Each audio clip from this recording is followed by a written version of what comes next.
Hi everyone, welcome back to the channel. In this video, we'll discuss chapter number 12, the Second World War.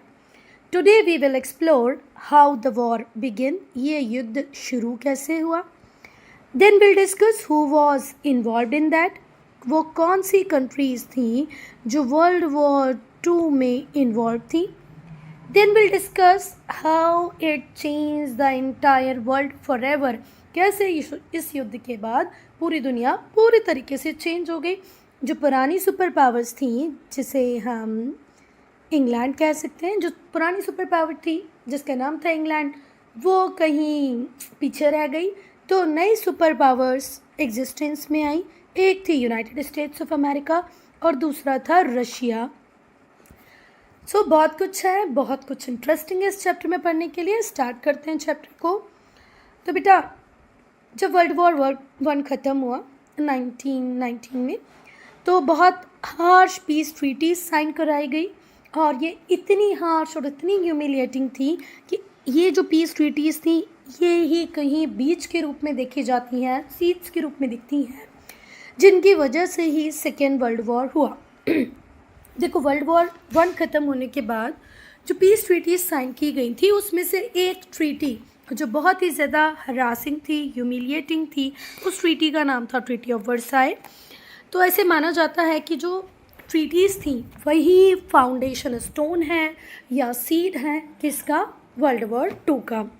ये जो war था बेटा, ये world war 1 का continuation तो बिल्कुल भी नहीं है. ठीक है. This war was not a continuation of the first world war. ऐसा नहीं था कि फर्स्ट वर्ल्ड वॉर जैसे हम लोग आज मूवीज़ में देखते हैं, कांतारा पार्ट 1 पार्ट 2, ऐसा कुछ भी नहीं था कि वर्ल्ड वॉर 1 वर्ल्ड वॉर 2 का पार्ट था. ऐसा बिल्कुल भी नहीं था.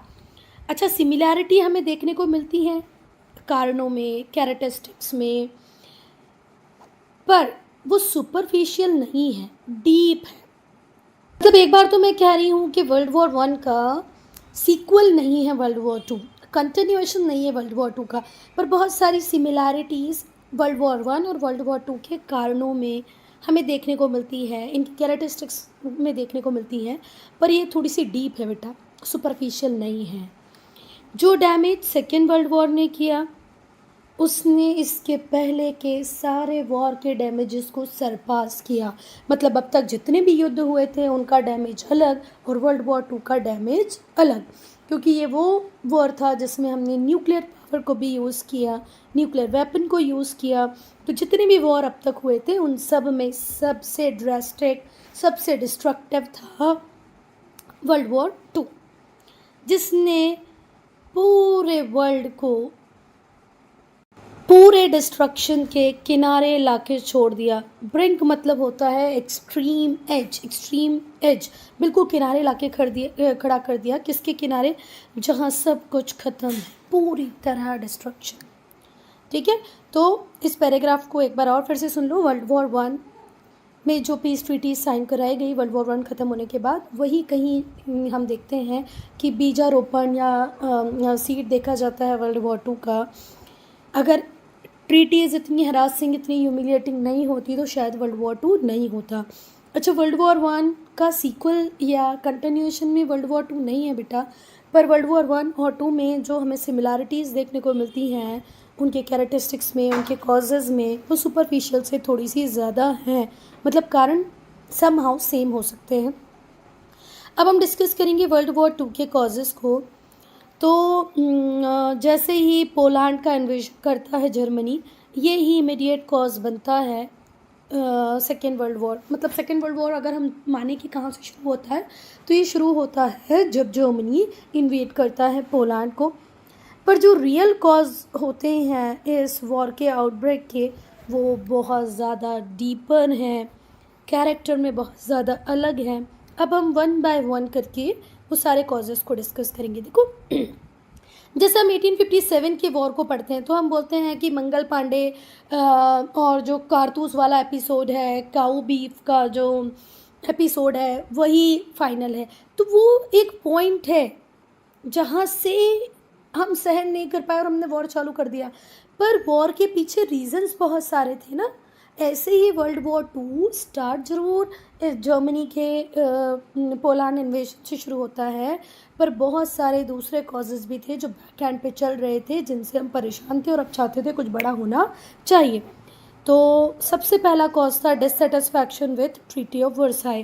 बेटा जो ट्रीटी ऑफ वर्साई थी वो बहुत ही हरासिंग, ह्यूमिलिएटिंग थी, है ना। ये कब होती है बेटा? वर्ल्ड वॉर वन के ख़त्म होते ही होती है, और ये बहुत सारी प्रॉब्लम को क्रिएट कर देती है rather than solving it. Treaties, peace treaty हम क्यों साइन कराते हैं? कि आगे भविष्य में युद्ध ना हो, शांति से हर व्यक्ति रह पाए। पर ट्रीटी ऑफ वर्साई तो ऐसी ट्रीटी थी जो प्रॉब्लम सॉल्वर तो नहीं बनी, प्रॉब्लम क्रिएटर बन गई। जो ट्रीटी थी वो कहती थी कि जो जर्मनी है उसने जितनी भी टेरिटरीज़ को एनेक्स किया है वो उससे छीन ली जाएंगी, है ना। देखो, जर्मनी ने अफ्रीका में बड़ा सा एम्पायर बना रखा था, आसपास के एरिया को जीता हुआ था, तो जर्मनी से वो सारा कुछ छीन लिया जाएगा, है ना। कि जर्मन की जितनी भी टेरिटरीज़ हैं उनको छीन लो और उससे बहुत सारे स्टेट्स को बना दो। इससे बिटरनेस, कड़वाहट और कन्फ्लिक्ट की शुरुआत हो ही गई। देखो भाई, मैंने जो टेरिटरीज जीती थी, आप वो टेरिटरीज ले लोगे, उन्हें अपने आपस में बांट लोगे, उनसे नए स्टेट्स बना दोगे, तो कहीं ना कहीं मुझे ऐसे लगेगा ना कि भाई युद्ध हम हारे, वॉर में लॉसेस हमारे भी हुए, उल्टा आप हमसे हमारी टेरिटरीज ले रहे हो, तो ये पीस का हिस्सा कैसे है? तो यहाँ से कहीं कन्फ्लिक्ट और बिटरनेस क्रिएट हो चुकी थी। बट कहीं ना कहीं ये जो ट्रीटी थी ऐसा माना जाता है, और बहुत सारे लोगों का ओपनली कहना है कि ब्रिटेन ने, फ्रांस ने ये ट्रीटी बदला लेने के लिए बनाई थी। It's a short of revenge. मतलब पूरी तरीके से ट्रीटी की एक एक टर्म्स और कंडीशन को जब आप पढ़ोगे तो आपको बदला बदला और बदला ही दिखाई देगा। किसका बदला? फ्रांस का बदला, ब्रिटेन का बदला, किसके अगेंस्ट में? जर्मनी के अगेंस्ट में। So the entire treaty is full of negativity, full of harassment. बेटा जर्मनी से उसकी सारी कॉलोनीज़, भले ही वो कॉलोनीज़ पैसिफिक में हो या अफ्रीका में हो, उससे ले ली गई, उससे छीन ली गई, ठीक है। और वो भी कैसे? फोर्सिबली। अब जर्मनी या कोई भी कंट्री क्यों ही खुशी खुशी अपनी कॉलोनीज़ किसी को देगा? फोर्सिबली ट्रीटी ऑफ वर्साई के अकॉर्डिंग उससे उसकी सारी ओवरसीज कॉलोनीज छीन ली गई, and she was divided into two parts for the benefit of Poland. बेटा पोलैंड के बेनिफिट के लिए एक पॉलिश कॉरिडोर क्रिएट कर दिया गया था जर्मनी से। एक बात बहुत अच्छे से ध्यान रखना कि वर्ल्ड वॉर टू के बाद ज़रूर या सेकेंड वर्ल्ड वॉर के बाद ज़रूर ये जर्मनी को ईस्ट जर्मनी और वेस्ट जर्मनी में डिवाइड किया था बेटा, पर वर्ल्ड वॉर वन के बाद ऐसा कुछ भी नहीं हुआ था। बस वर्ल्ड वॉर वन के बाद एक क्या किया इन लोगों ने, पोलैंड को बाल्टिक सी का एक्सेस देना था। तो पोलैंड को बाल्टिक सी का एक्सेस देने के लिए इन्होंने एक पॉलिश कॉरिडोर के थ्रू जर्मनी को थोड़ा सा डिवाइड कर दिया, थोड़ा सा जर्मनी किसको दे दिया? पोलैंड को दे दिया। समझ में आ रही बात? पोलैंड को बाल्टिक सी का एक्सेस मिल जाए इसीलिए ऐसा किया गया, जर्मनी में पॉलिश कॉरिडोर बना दिया गया जर्मनी की कुछ टेरिटरीज़ को लेकर के। और बेटा जर्मनी के ऊपर एक और प्रॉब्लम थोपी गई। वो प्रॉब्लम थी कि बेटा जो भी वॉर इंडैमनिटी होगी, वॉर के अंदर जो भी कुछ खर्चा हुआ वॉर रेपरेशंस के फॉर्म में, उसको भी पे कौन ही करेगा? जर्मनी। फिर से ध्यान से सुनना, वॉर किया सबने, पर वॉर में जो भी लॉसेस हुए, जो भी नुकसान हुए, वो भी किसको ही पे करने थे? जर्मनी को। ये भी एक बहुत बड़ा बर्डन था किसके ऊपर? जर्मनी के ऊपर, कि उसे बहुत बड़े अमाउंट में वॉर रेपरेशंस, वॉर इंडैमनिटी देनी पड़ी, ठीक है। और ये वॉर इंडैमनिटी ऐसी थी कि वो बेचारा कभी पे ही नहीं कर पाएगा, उसकी जो मिलिट्री पावर थी उसे रिड्यूस कर दिया गया। ये जो ह्यूमिलिएशन था, इस वजह से अंदर से जर्मनी के लोगों के अंदर बदला लेने की भावना जन्म ले रही थी। हाँ, तुरंत नहीं लिया कि आज के आज ही ले लिया, कल ले लिया, पर वो उस टाइम का बेस्ट अपॉर्चुनिटी का इंतज़ार कर रहे थे कि भाई किसी दिन तो फ्रांस और इंग्लैंड को निपटाना है, बहुत ही बेकार हैं ये लोग, हमसे हमारी ओवरसीज कॉलोनी ले ली, हमको बोला वॉर इंडैमनिटी दो, तो बदला तो लेना पड़ेगा। यहीं से इनके अंदर एक रिवेंज की फीलिंग जन्म लेने लगती है और जर्मनी अच्छी अपॉर्चुनिटी का वेट करने लगता है, ठीक है, कि भाई वो कौन सा मौका आएगा जब मैं भी बदला ले पाऊँगा, कब मैं इस हरासिंग ट्रीटी से बाहर आके इसकी कंडीशंस को ब्रेक करूँगा, आर्मी वापस से ले लूँगा। दूसरा पर ये पॉसिबल नहीं था बिना किसी एग्रेसिव पॉलिसी के, विदाउट आर्मामेंट्स, क्योंकि बेटा अगर आपको बदला लेना है और ऐसी दिग्गज कंट्रीज़ से बदला लेना है तो आपकी पॉलिसी बहुत अच्छी बनी होनी चाहिए, आपके पास वेपन्स सारे होने चाहिए, ठीक है। बहुत सारी प्रॉब्लम्स थी उस टाइम में जर्मनी में, पर धीरे धीरे करके जर्मनी अपनी सारी प्रॉब्लम्स को सॉल्व करेगा, वॉर तो ज़रूर करेगा। तो ऐसा कह सकते हैं कि जो वॉर था वो तो इनएविटेबल था, आप कितना भी कुछ भी कर लो आप उसको रोक तो सकते ही नहीं थे। तो फर्स्ट रीज़न था ट्रीटीज़, है ना। सेकेंड है rise of fascism and Nazism. बेटा दो एक्सट्रीम नेशनलिज्म की पॉलिसी जन्म लेती हैं, एक का जन्म होता है इटली में, दूसरी का होता है जर्मनी में। इटली का फैसिज्म एंड जर्मनी का नाजिज्म, दोनों ही बहुत एक्सट्रीम नेशनलिज्म की बात करती हैं। ये दोनों ही फिलॉसफी कहीं ना कहीं वर्ल्ड वॉर 2 के होने के लिए रिस्पॉन्सिबल होती हैं। दोनों ही पॉलिसी रिस्पेक्टिवली कंट्रीब्यूट करती हैं सेकेंड वर्ल्ड वॉर के one of the main reason, one of the main cause के रूप में। इटली चाहता था कि उसे वापस से ओल्ड रोमन एम्पायर वाली ग्लोरी मिल जाए, मतलब रोमन एम्पायर एक टाइम में बहुत बढ़िया और बहुत बड़ा एम्पायर होता था, तो इटली चाहता था कि वो ग्लोरी उसे वापस मिल जाए। और बेटा ओल्ड रोमन एम्पायर की ग्लोरीज को अचीव करने के लिए इटली ज्वाइन कर लेता है एंटी कॉमिंटर्न पैक्ट को। कब? 1937 में। अब क्या है ये anti Comintern pact? Agreement against communist international, communist regime, कम्युनिस्टों के खिलाफ एक एग्रीमेंट, एक पूरी मुहिम चल रही होती है जिसको ज्वाइन कर लेता है इटली। एंटी कॉमिंटर्न पैक्ट बोले तो एग्रीमेंट अगेंस्ट कम्युनिस्ट इंटरनेशनल कब साइन करता है? 1937 में। और एक 10 साल का अलायंस बना लेता है जर्मनी के साथ, ठीक है। कब? 1939 में, अपनी पोजीशन को थोड़ा सा स्ट्रेंथन करने के लिए। तो पहले तो इटली ने एंटी कॉमिंटर्न पैक्ट को साइन किया, अग्रीमेंट अगेंस्ट कम्युनिस्ट इंटरनेशनल, कब? 1937 में। बाद में ये एक 10 साल का गठजोड़ कर लेता है, अलायंस बना लेता है जर्मनी के साथ। कब? 1939 में, अपनी पोजीशन को स्ट्रेंथन करने के लिए। फिर मसोलिनी डिक्टेटरशिप एस्टेब्लिश कर देते हैं इटली में, मतलब तानाशाही आ जाती है इटली में अंडर द रीजन ऑफ मसोलिनी। वो अपोज करता है ट्रीटी ऑफ वर्साई को। इटली डेमॉन्स्ट्रेट करता है अपने इम्पेरियलिस्टिक डिज़ाइंस को, किसके ऊपर अटैक करने के बाद? अबिसिनिया के ऊपर अटैक करने के बाद। इटली को भी ऐसे लगता है जब पूरे यूरोप की हर कंट्री कॉलोनी बना सकती है तो मैं कॉलोनी क्यों नहीं बना सकता। तो अब इम्पेरियलिस्टिक एम कहाँ पर भी जन्म ले रहे थे? इटली की गवर्नमेंट में, बेसिकली मसोलिनी के दिमाग में। तो मसोलिनी ने इसका डेमॉन्स्ट्रेशन करने के लिए अटैक किया अबिसिनिया पे, और लीग ऑफ नेशंस भी फेल हो गया, उसने कोई एक्शन नहीं लिया अगेंस्ट इटली, जिससे कि हमें ये देखने को मिलता है कि लीग एक स्ट्रॉन्ग बॉडी नहीं थी, बहुत वीक बॉडी थी। जो लीग थी, लीग ऑफ नेशंस था, वो फेल हो जाता है, वो इटली के अटैक को अबिसिनिया में रोक नहीं पाता, और इससे ये हमें पता चल जाता है कि लीग कितनी वीक बॉडी थी, कोई बहुत ज़्यादा पावरफुल बॉडी नहीं थी। खैर युद्ध तो यूनाइटेड नेशंस भी नहीं रखवा पा रहा है, यूएन अभी है, उसके बाद भी रशिया यूक्रेन वॉर हो रहे हैं, यूएन है, थोड़े दिन पहले आर्मेनिया और अजरबैजान लड़ रहे थे, ईरान इराक में इतना कुछ चल रहा है, सीरिया में इतना कुछ चल रहा है जिसको यूएन भी नहीं रोक पा रहा है।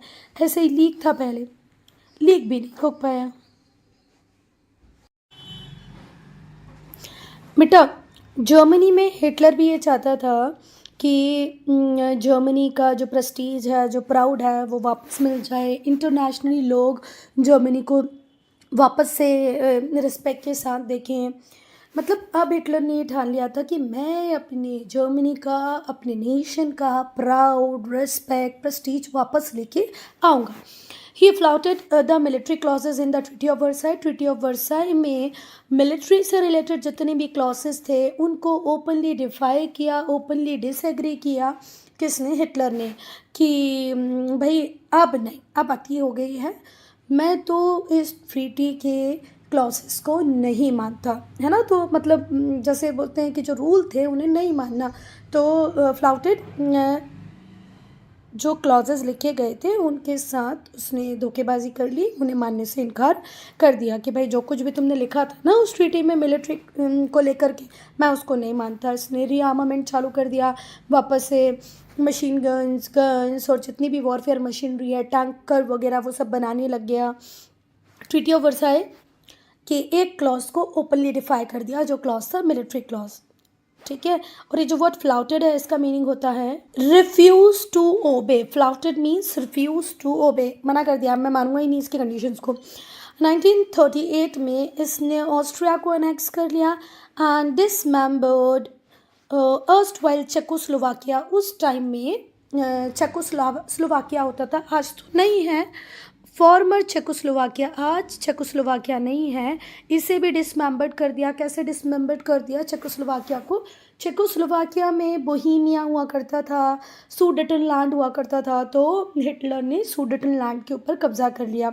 तो 1938 में ऑस्ट्रिया को एनेक्स किया, अर्स्टवाइल मतलब उस टाइम का फॉर्मर चेकोस्लोवाकिया, उसे डिसमेंबर्ड कर दिया। How? By taking Sudetenland from that. Czechoslovakia में ही बोहीमिया भी आता था, सुडेटनलैंड भी आता था, तो वो दोनों ही ले लेता है। कौन? हिटलर। तो जो मसूलिनी होता है और जो हिटलर होता है, ये दोनों ही, हिटलर और मसूलिनी, मिलके अपनी कंट्री को लेकर जा रहे थे किसकी तरफ? दूसरे वर्ल्ड वॉर की तरफ, ठीक है। कि अब लोगों को लगने लगा था कि कुछ ऐसा बड़ा होने वाला है जिसे कोई रोक नहीं पाएगा। थर्ड है पॉलिसी ऑफ अपीसमेंट, तुष्टीकरण की नीति। तो अपीसमेंट को हिंदी में हम तुष्टीकरण बोलते हैं। मतलब जैसे होता है ना, मम्मियों को कोई काम होता है तो वो बच्चों को बोल देती हैं मोबाइल खेल लो, कई बार हम बच्चों को चॉकलेट दिला के उनका मुंह बंद कर देते हैं, है ना। तो ऐसे ही तुष्टीकरण किया जाएगा, इसकी नीति अपनाई जाएगी, और ये इतनी डेंजरस साबित होगी कि अगर ये जो पॉलिसी ऑफ अपीसमेंट नहीं होती तो शायद वर्ल्ड वॉर 1 होता ही नहीं। अपीसमेंट का मतलब क्या होता है? अपीसमेंट वो पॉलिसी है जो अग्रेसिव पावर को कंसिलिएट करती हैं at the expense of some other country. मतलब एक कंट्री को कुछ दे देती है on the expense of another. जैसे हम बात करें पाकिस्तान और चाइना की, तो भैया पाकिस्तान के पास एक पार्ट था जो इंडिया का था, इंडिया से लेकर के उन्होंने उसको किसको दे दिया? चाइना को दे दिया, चाइना को अपनी तरफ कर लिया, चाइना को मना लिया। तो पॉलिसी ऑफ अपीसमेंट में क्या होता है बेटा कि कुछ लालच दे करके किसी की कोई चीज़ लेकर के किसी दूसरे को दे दी जाती है, जिससे वो हमारे साथ रहे, थोड़े टाइम हमारे अगेंस्ट कुछ भी ना करे। तो एग्रेसिव नेशंस की हॉस्टाइल डिमांड्स को मान लेना अपीसमेंट ही है। हमारे इंडिया में भी बोलते हैं कि भाई जो कांग्रेस है वो अपीसमेंट की पॉलिटिक्स करती है, मुसलमानों को उनकी नाजायज़ डिमांड पूरी करने में भी हेल्प करती है। मतलब जो अननेसेसरी है, जिसकी ज़रूरत नहीं है, आप उसके लिए भी हाँ बोल देते हो, तो वो पॉलिसी ऑफ अपीसमेंट कहलाएगी। तो आपने एग्रेसिव नेशन, उस टाइम का एग्रेसिव नेशन कौन था बेटा? इटली और जर्मनी, उनकी हॉस्टाइल डिमांड्स को भी मान लिया, तो ये पॉलिसी ऑफ अपीसमेंट है। और ऐसा क्यों कर रहे थे आप उस टाइम में? जिससे कि शांति बनी रहे। अरे यार, जर्मनी ने बोही में ले लिया है, अच्छा सुडेटनलैंड भी ले लिया है, ऑस्ट्रिया भी ले लिया, कोई इशू नहीं, कोई प्रॉब्लम नहीं, लेने दो। उसके साथ ट्रीटी ऑफ वर्साई में बहुत कुछ गलत हुआ था, चलने दो, शांति बनी रहेगी ना, होने दो। पर इससे हिटलर का कॉन्फिडेंस अलग लेवल पे बढ़ता जा रहा है। वो सोच रहा है ये तो चुप है, ये तो मुझे कुछ बोल ही नहीं रहा है, मैं जो चाहे वो कर सकता हूँ। तो कई बार ऐसा भी होता है। अब यहाँ पे ये अपीसमेंट की पॉलिसी कौन फॉलो कर रहा था? कौन इटली को या जर्मनी को कुछ बोल नहीं रहा था उनके गलत कामों पर भी? तो वो दो कंट्री थी, ब्रिटेन और फ्रांस। इन दोनों ने ही अपीसमेंट की पॉलिसी को अडॉप्ट कर रखा था। किसके लिए? जर्मनी के लिए और इटली के लिए, ठीक है। और इस टाइम तक जर्मनी और इटली कम्प्लीटली डिक्टेटोरियल कंट्रीज बन चुकी थी, because they feel that dictators had a real cause of grievances भैया इनके पास, इनके साथ ट्रीटी ऑफ वर्साई में बुरा हुआ, जो इटली को उसका ड्यू टेरिटरीज़ मिलनी चाहिए थी, जो उसकी एक्सपेक्टेशंस थी वो पूरी नहीं की गई। तो ठीक है, इनको इनकी प्रॉब्लम्स हैं, इनकी ग्रीवियंसेस हैं, बहुत ह्यूमिलेटिंग ट्रीटी ऑफ वर्साई। तो ठीक है, इनकी परेशानियों को, इनकी प्रॉब्लम्स को ख़त्म करने के लिए अगर ये थोड़ा बहुत कुछ ले रहे हैं तो लेने दो, कम से कम वर्ल्ड पीस तो डिस्टर्ब नहीं होगा इससे। छोटे छोटे एरिया से ले रहे हैं, इनको लेने दो और विश्व में शांति बनाए रखो। This was the policy adopted by France and Britain. वो सीधे सीधे जर्मनी और इटली से लड़ना नहीं चाह रहे थे, क्योंकि उन्हें पता था कि इनके साथ इनजस्टिस हुआ है। अच्छा बेटा, ब्रिटेन और फ्रांस इतने अच्छे नहीं थे कि जो इटली और जर्मनी के लिए सब कुछ अच्छा अच्छा सोचेंगे। यहाँ पर ब्रिटेन और फ्रांस का एक हिडन एजेंडा था, और वो एजेंडा था अगेंस्ट कम्युनिज्म। ब्रिटेन हो, फ्रांस हो, यूनाइटेड स्टेट्स ऑफ अमेरिका हो, या कोई भी कंट्री, मैक्सिमम यूरोप की कंट्रीज़, उनमें से कोई भी कम्युनिज्म के फ़िलासफ़ी पे बिलीव नहीं करता था। तो उनको लगता था कि रशिया का जो ये बोल्शेविज़्म बढ़ता जा रहा है, बोल्शेविक वहाँ पर पॉलिटिकल पार्टी थी, उसका कैरिस्मा बढ़ता जा रहा था, उसका चार्म बढ़ता जा रहा था। तो उसके चार्म को रोकने के लिए, कम्युनिज़्म को बढ़ने से रोकने के लिए भी ब्रिटेन और फ्रांस ने इटली और जर्मनी को कहीं कुछ नहीं बोला, क्योंकि इटली भी और जर्मनी भी, दोनों कंट्रीज़ ऐसी थी, बेनिटो मुसोलिनी हो या हिटलर हो, दोनों कम्युनिज़्म के अगेंस्ट में ही थे।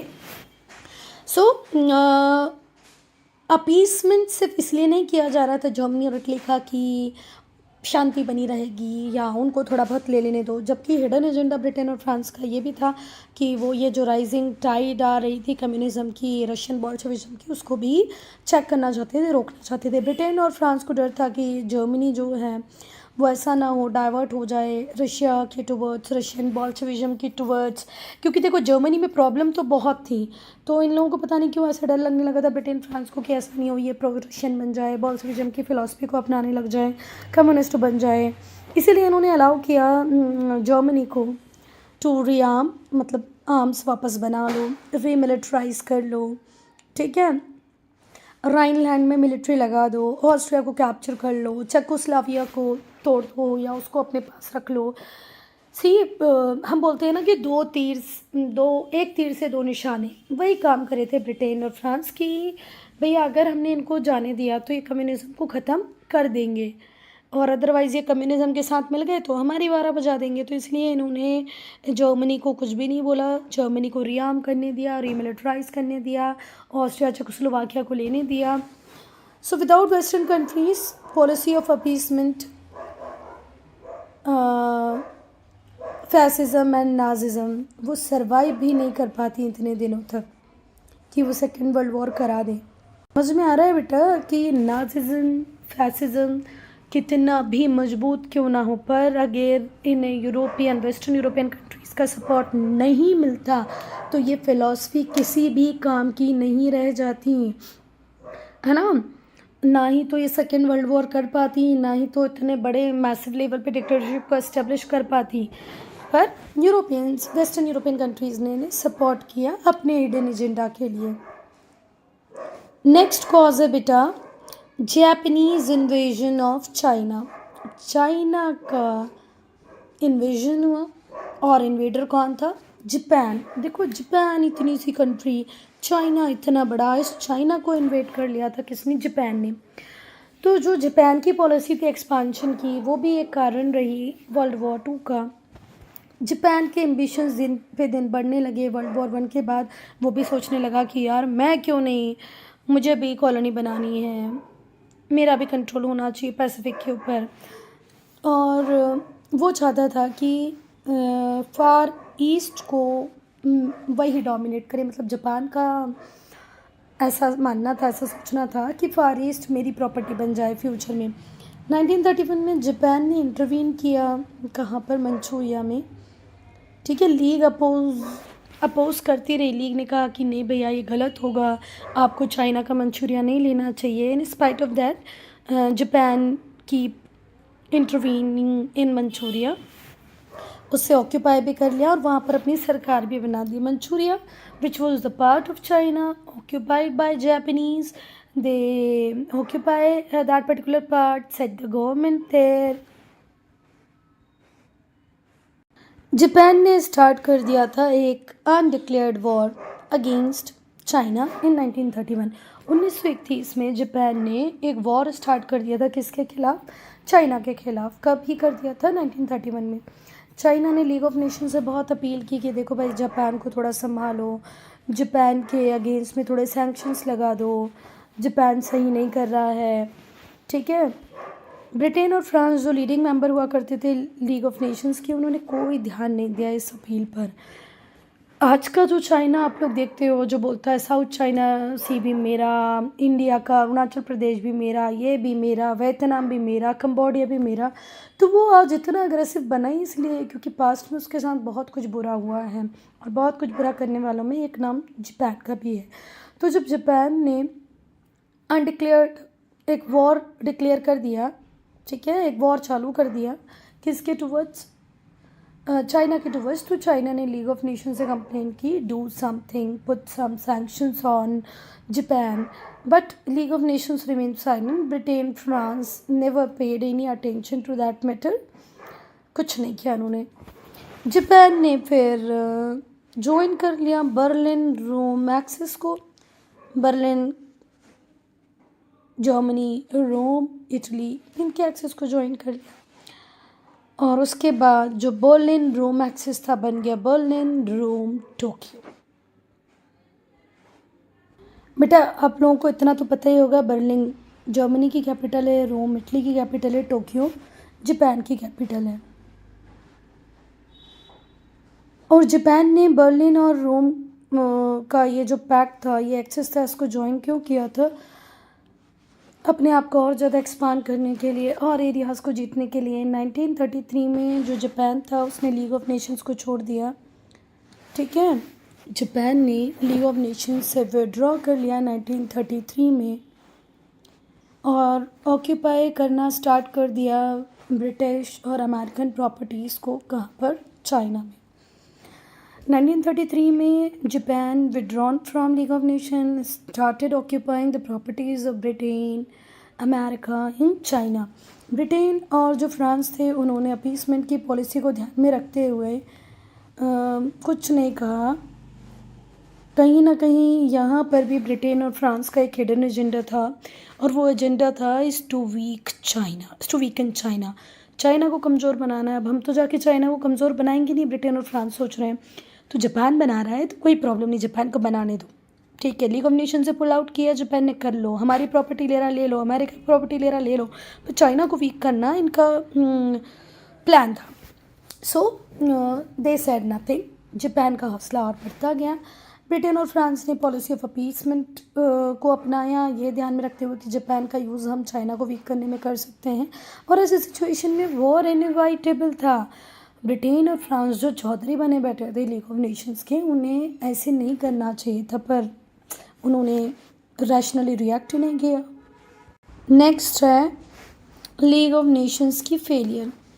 जो लीग ऑफ नेशंस थी उसे क्रिएट किया गया था फर्स्ट वर्ल्ड वॉर के बाद, और इसलिए क्रिएट किया गया था कि league of Nations minorly observe करेगी वर्ल्ड सिनारियो को, और वर्ल्ड वॉर 2 जैसे सिचुएशंस को होने नहीं देगी। फर्दर वॉर्स को अवॉइड करने के लिए बनाया गया था लीग ऑफ नेशंस को वर्ल्ड वॉर 1 के बाद। पर लीग ऑफ नेशंस को सफ़र करना पड़ा, उसे अर्ली ब्लो मिला जब यूएसए ने लीग को ज्वाइन ही नहीं किया। एट द स्टार्ट ही वीक हो गया League of Nations because USA denied to join it. USA ने लीग ऑफ नेशंस को ज्वाइन ही नहीं किया। The thing is that they all were making League of Nations for the safety of the world, but पहला जो ज़्यादा ही चौधरी, ज़्यादा ही होशियार था, बड़े भैया टाइप यूएसए, उसने बोल दिया मैं तो उसको ज्वाइन ही नहीं करूँगा। समझो आधा तो लीग ऑफ नेशंस पहले ही वीक हो गया। इवन जिन लोगों ने ज्वाइन भी किया लीग ऑफ नेशंस को, उनका कोई मन नहीं था, कोई सोच नहीं थी कलेक्टिव सिक्योरिटी को लेकर के। बेटा ऐसा नहीं हुआ कि लीग ऑफ नेशन 100% फेलियर ही रहा। लीग ऑफ नेशंस ने बहुत सारी जो छोटी छोटी कंट्रीज़ थी, उन स्मॉल नेशंस जो थे, उनके बीच में वॉर जैसी सिचुएशंस को अवॉइड किया, मतलब वॉर जैसा कुछ होने नहीं दिया। मतलब लीग ऑफ नेशन को आप ऐसे नहीं बोल सकते कि वो 100% फेल ही था। जो छोटे छोटे नेशंस थे उनके बीच में जो प्रॉब्लम्स थी उनको लीग ऑफ नेशन ने सॉल्व किया और वॉर जैसी सिचुएशन नहीं आने दी। जो लीग था उसने कुछ भी नहीं किया जब पोलैंड लिथुआनिया को अक्वायर कर रहा था 1920 में। बेटा फिर से ध्यान से सुनो, लीग ने कुछ भी नहीं किया। कब कुछ भी नहीं किया? जब 1920 में पोलैंड ने अक्वायर किया किसको? लिथुआनिया को। कब? 1920 में। और इसको हेल्प कौन कर रहा था, इसको बेकिंग कौन दे रहा था? फ्रांस। ठीक है, तो ये गलत बात है ना, लीग को ऐसे नहीं करना चाहिए था, लीग को पोलैंड को भी उसी टाइम समझाना था। तो क्या बात समझ में आ गई बेटा कि पोलैंड को कुछ ना कहकर लीग ऑफ नेशंस ने अपने पैर पर ही कुल्हाड़ी मारी थी। उसको पोलैंड को रोकना चाहिए था, फ्रांस को ये बोलना चाहिए था कि आप पोलैंड को क्यों सपोर्ट कर रहे हो, आपको नहीं करना चाहिए। ऐसा ही एक इवेंट और हुआ बेटा 1923 में। एक थ्रेट थी कि वॉर हो जाएगा इटली और ग्रीस के बीच में। इटली ने रिफ्यूज़ कर दिया कि वो लीग ऑफ नेशन के इंटरवेंशन को नहीं चाहता। तो इस डिस्प्यूट को डायरेक्टली सेटल करने वाली दो पार्टीज थी, एक थी ग्रेट ब्रिटेन और फ्रांस। जब इटली ने बोल दिया कि मुझे लीग ऑफ नेशंस का हेल्प नहीं चाहिए, तो ग्रेट ब्रिटेन और फ्रांस एग्जिस्टेंस में आए, उनके मीडिएशन से ये प्रॉब्लम सॉल्व हुई। इसके बाद हर क्राइसिस में ऐसा ही होता था, या तो लीग को लोग ओपनली अपोज करते थे, डिफाई करते थे, या लीग को इग्नोर कर देते थे। तो जो अथॉरिटी थी लीग की, उसे फ्लाउट करने वाला जापान भी था, ओपनली रिफ्यूज़ करने वाला, मना करने वाला लीग ऑफ नेशंस को जापान भी था। जैसे ही उसने मंचूरिया को सीज़ किया, अगर लीग ऑफ नेशन उसे कुछ बोल भी रहा था तो वो उसको सुनने को तैयार नहीं था, रिफ्यूज़ कर रहा था कि भाई मैं क्यों सुनूं आपकी, मैं तो बिल्कुल नहीं सुनूंगा। तो बहुत टाइम हिस्ट्री में आप ऐसा देखोगे कि लीग ऑफ नेशन जहाँ इंटरवीन कर सकता था वहाँ नहीं कर पाया।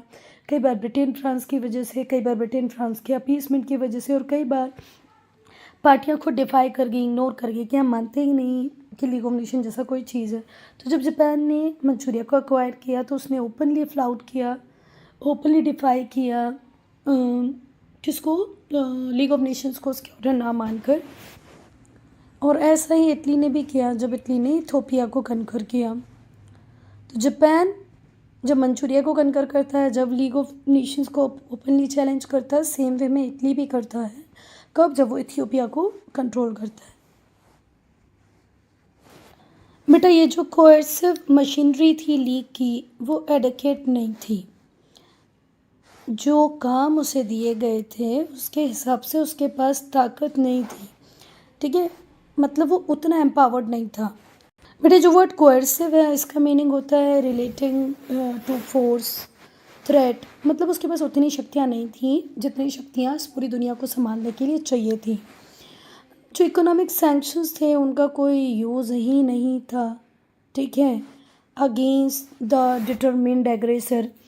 अगर किसी व्यक्ति को लगता है कि उसे एग्रेशन करना ही चाहिए, किसी कंट्री को ऐसा लगता है, तो उसको सैंक्शंस का डर ही नहीं था। उसके अलावा जो मेंबर स्टेट्स थे वो लोग इकोनॉमिक सैंक्शंस लगाना भी नहीं चाहते थे, क्योंकि उनकी इकोनॉमी पे भी उसका रेपरकशन पड़ता था। मतलब अगर आप किसी दूसरी कंट्री पे अगर इकोनॉमिक सैंक्शंस लगाओगे तो कहीं ना कहीं वो आपकी इकोनॉमी को भी इम्पैक्ट करेगी। तो जो मेंबर नेशंस थे वो ऐसा भी करना नहीं चाहते थे। पहली बात तो जो इकोनॉमिक सैंक्शंस थे उनका कोई यूज़ ही नहीं होता था डिटरमिन्ड एग्रेसर की तरफ, क्योंकि उसे तो पता ही था कि मैं ऐसा करूँगा तो ऐसा हो जाएगा, फिर भी वो वैसा कर ही रहा था। इसके अलावा जो मेंबर स्टेट्स थे वो इकोनॉमिक सैंक्शंस लगाना भी नहीं चाहते थे, क्योंकि उनकी इकोनॉमी फिर भी इफ़ेक्ट करती थी। इसके अलावा जो लीग था वो इंटरनेशनल पीस को बचा ही नहीं पाया। ठीक है, यूरोप की जो बहुत सारी कंट्रीज़ थी उनका विश्वास ही ख़त्म हो गया कि भाई ये क्यों ही हमने लीग ऑफ नेशंस बना दिया, कुछ करवर तो पाता नहीं है।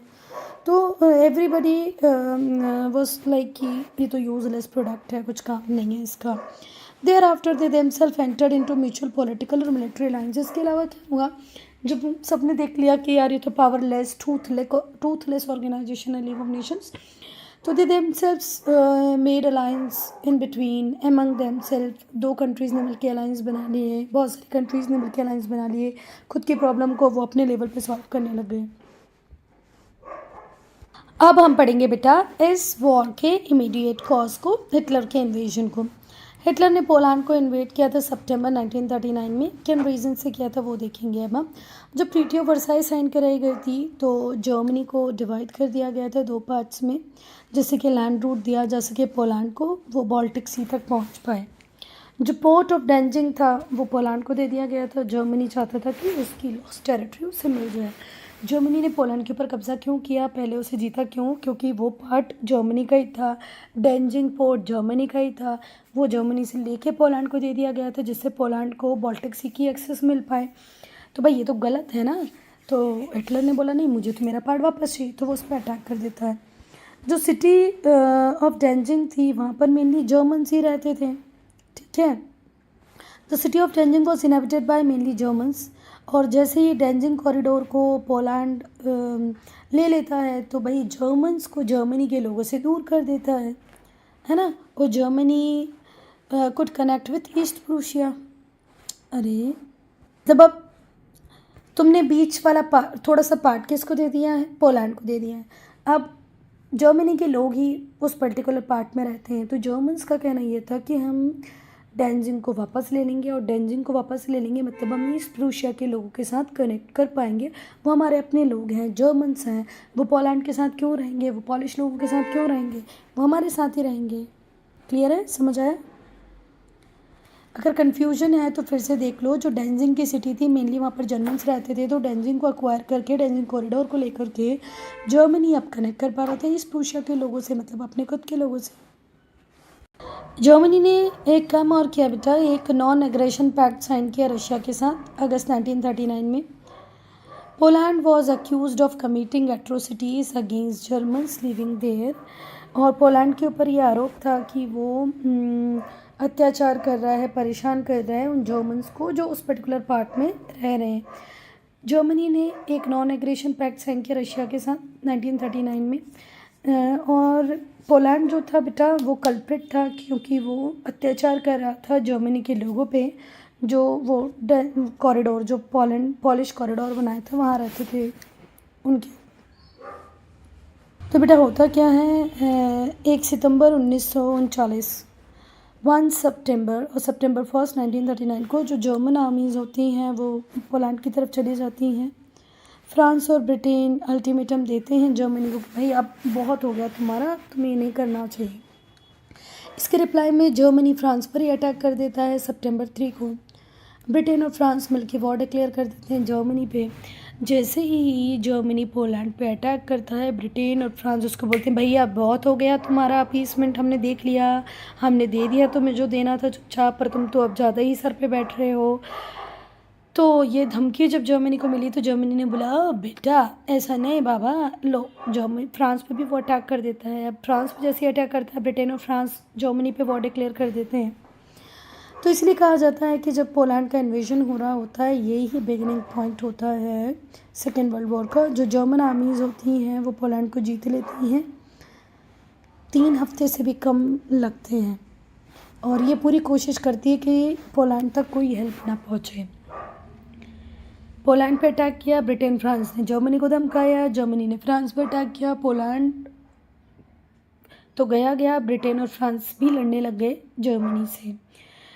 3 हफ्तों में ही पोलैंड को अक्वायर कर लिया जर्मनी में, और ये इंश्योर किया कि जर्मनी को पोलैंड को कहीं से कोई हेल्प ना मिले, पोलैंड को कहीं से कोई हेल्प ना मिले, ऐसा इंश्योर किया किसने, जर्मनी। तो बेटा जैसे ही वॉर डिक्लेयर कर दिया जाता है, इसके बाद भी हम देखते हैं बहुत कम फाइट होती है, बहुत महीनों तक। तो जो वॉर था सितंबर 1939 से अप्रैल 1940 तक वो बिल्कुल डॉर्मेंट था, ठीक है, हुआ तो ठीक है, नहीं हुआ तो ठीक है, सब सो ही रहे थे, स्लीपिंग वॉर की तरह ये वॉर चल रहा था। Student I am ending this video here, leave have any doubt, any problem to write in comment section.